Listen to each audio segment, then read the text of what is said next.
with Kellyscards.ca and welcome to this make a card video. So I've kind of been on a vintage card kick and I thought I would do these two cards and talk about the techniques I have done in these cards and then put them together. For this first card, I started out by picking out 4 strips of paper. Again, I've talked about this in other videos where I take strips of paper and I lay them beside each other and I sew them together. So I'm creating my own background and my own mat. And before I do that, I just ink around the edges. I find that that just makes it look a lot better. So then once I did that, I wrapped a gold ribbon around that. And then I decided I needed to figure out how to accent this. This clock is just from a 12 by 12 paper line. Now this was an older paper line, but there are so many paper lines that do this. And I just got one the other day from the scrapbooking store. This one here is Kaisercraft, and look at all of the fun things that you can cut out. And you can use all of these types of things on your crafts. So for instance, I could cut out this pocket watch and then use it. So that's what I've done here. I've used this clock and I've cut it from the paper, and now I've just backed it with some black cardstock just to help it pop out from the busyness of the background.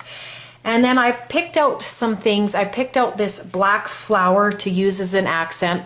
I'm going to use this image, which I have actually used black soot. I decided not to go brown on the edge of this one because you wouldn't be able to see it. So I used the black soot and I went around. And my idea was to lay this kind of over this clock and to maybe have the flower come in. I might leave this one without a sentiment and just let the accents basically accent this card, and then people can open it up and write whatever they want in the card. So to start putting this together, I'm going to use some score tape now, and I will add this to the card. Now with this sewing, it is not as strong. It's like, as you can see, it's like an accordion.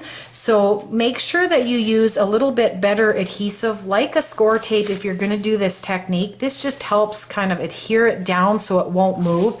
And I think the tape going across all of those sewn areas just helps kind of stiffen it up. You can see it's a little bit more stiff now. And I'm just going to pull this off, and I'll get this put on the card, and then we can start building up the card from there. Now this here is the 110-pound cardstock from Michaels. Really like this cardstock. Started to buy a lot more of it because I really like how sturdy it is. And I like the blackness of it. Some cardstocks aren't really truly black. And I just like the color of this cardstock. So now that I've really got that on there, I really like this typing part. Really wish I had more of this paper, but really like those words. I think it really just helps kind of bring everything together.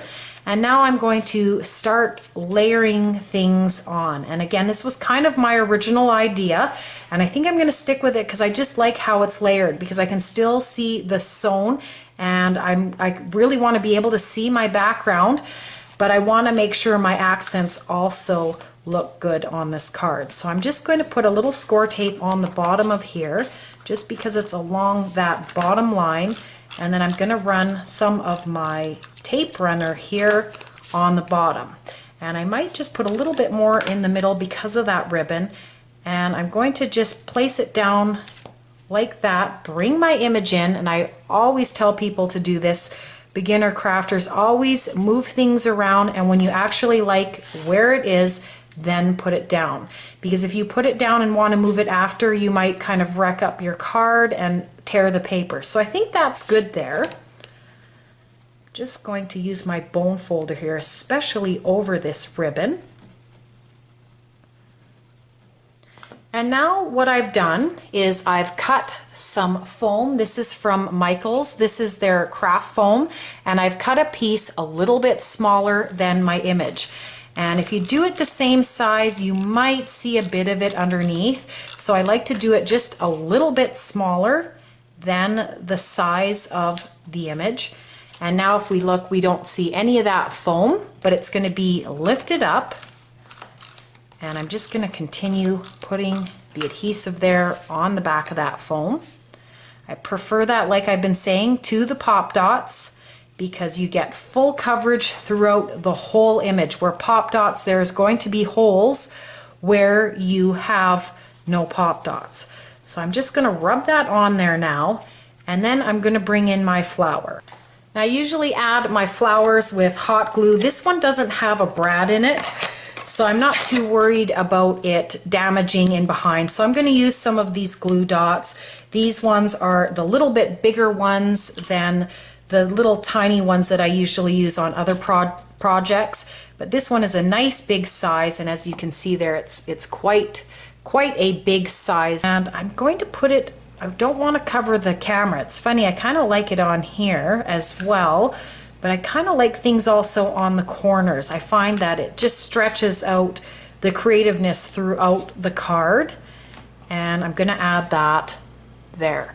So as a last accent, because there is gold here, I was thinking about pulling off this piece here and adding the gold. But instead of doing that, I think I'm just going to do a little gold accent either on the image or up here. And I think it would actually look better on the image. So I'm going to take some of these smaller gold ones, and I'm just going to use my scissors because I can cut right up to where that starts, and I'm going to pull it off here.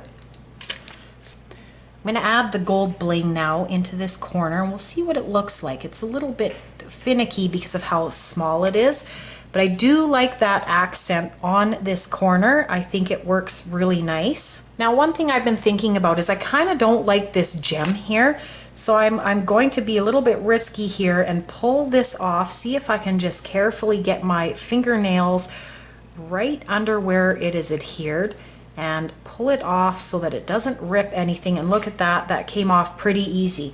Because I have this gold on here, I would really like a gold accent in the middle of this flower. So I'm going to do this now. I'm going to add this bigger gold bling, and I'm going to make sure it is nice and centered before I really push it on there. And I think that looks much better than that other clear blingy piece that was on there. So really like that one, and that is going to finish off this card. And now I'm going to just talk quickly about this second card here. The second card is a little bit different than that first card in some ways because I've used more like smaller strips. So again, I've taken strips of paper, I've sewn them together, and then what I did was I matted it up onto this craft paper, and then I took my sewing machine and I sewed all the way around the outside, and look how decorative that looks. You basically don't really need to add much more to this because of how decorative that looks. And I like to do this on cards where I really want to have more focus on just the image and less on the little elements like the flowers and that type of thing.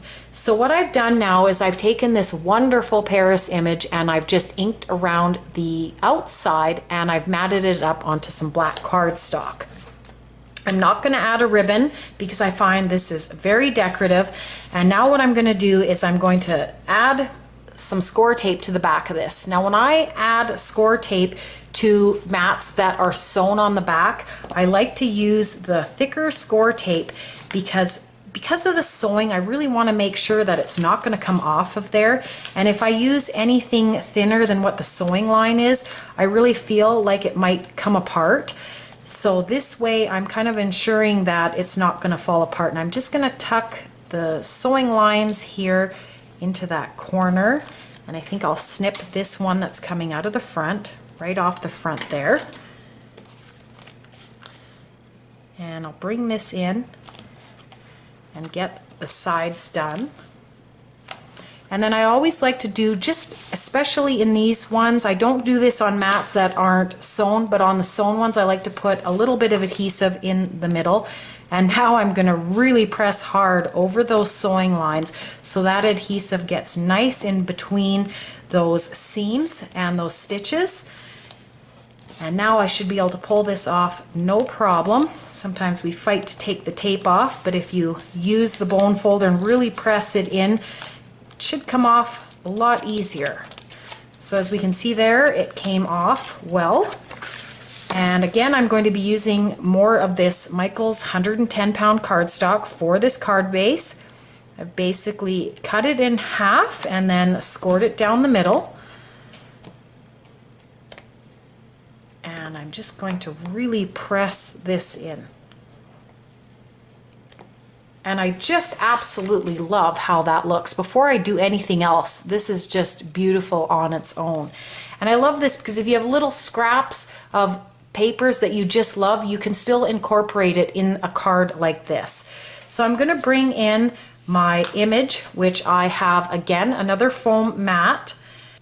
So I've talked about this before. I make my own sentiments on Photoshop and in MS Word. And this one says, wishing you a wonderful day. I did some playfulness with some fonts here, changing up the font for the word wonderful. And I put it on a black background. So this is really going to look great on this card. Before I do anything with this sentiment to place it on the card, I'm going to use some of black soot. And I'm just going to go around the edges because if you can see there, it's all white on the edges and we want to get rid of that white so it blends more in with the card. And I'm just going to go lightly. You don't have to ink it any more than that. And then this sentiment is going to be able to come into this card. So I'm going to have this lay here and I'm just going to have one flower. This is going to be fairly simple. I want, again, the image and the background to really be what's standing out in this card. And I'm just going to use, because there's stitching here, I would normally use, say, my tape runner, but what I'm going to do is with this sentiment, I'm going to put score tape, this thinner score tape on a couple times here to make sure that this sentiment doesn't go anywhere. Whenever you need to adhere onto sewn backgrounds, I really suggest that you use a stronger adhesive. It just makes sure that it's not going to fall off. I'll just get the other side here. And I'm going to put this into this corner, not quite all the way in the corner, and I just want to make sure this is nice and straight. Just give it a look. I think that looks good. And now again, I'm going to use that bone folder. The bone folder I use is from Simon Says Stamp. This is the small Teflon bone folder. These are quite pricey. I think it was $26 US, but I swear this is the best bone folder. It doesn't mark up your papers. Like, I rubbed that really good and you can see no shine on there. If I would have used my other bone folder, I've got this one here. I've got quite a few other ones. This one's Martha Stewart. I don't know, I think it's the gloss that they put on. It rubs it onto the paper and you always get marks, but not with this one. This is awesome. So now that that's on there, I'm going to put this on the back of the image. This is, again, the play foam or the craft foam from Michaels. And I'm just going to get this put onto this image, the back of this image. And now I'm going to just get this on. I find score tape does not work well with this foam tape, so I like to use my tape runner here. And again, I'm just going to bring everything in to make sure it's placed where I want it. I like that I'm getting a nice evenness with this stitching here. So if I place this image now, we're going to be able to see this seam line and this seam line. I think that's going to balance out and kind of centerize that image. So now that's on there. And I have, lastly, my little flower. So I'm going to, again, bring in those glue dots and pull one off of there. I find it easier to pull this off of there than to actually add it to the flower. I had a little bit of trouble, so what I'm going to do now is I'm going to lay this right on top of the card. Use my other finger, and now I'll be able to put it down, and it'll just be a little bit easier, I think, than the last card that I just did. And now that looks really good. I'm not sure about putting any other bling on here. I think it's good the way it is. And again, the stitching and the image I want to have as the focal point.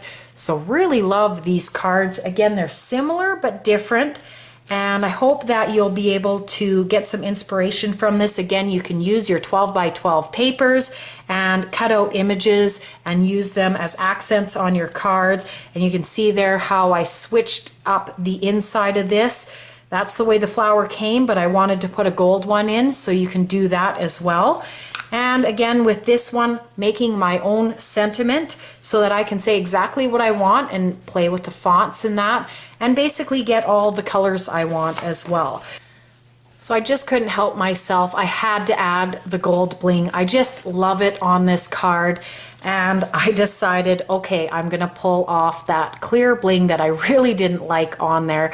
Again, the gold accents really work with the black and brown. I just took this off and I put the gold one on, just like I did on the other card. Thank you for joining me for this Make a Card video. You can check me out on my website at Kellyscards.ca. You can subscribe for more videos, and I hope everyone has a wonderful day.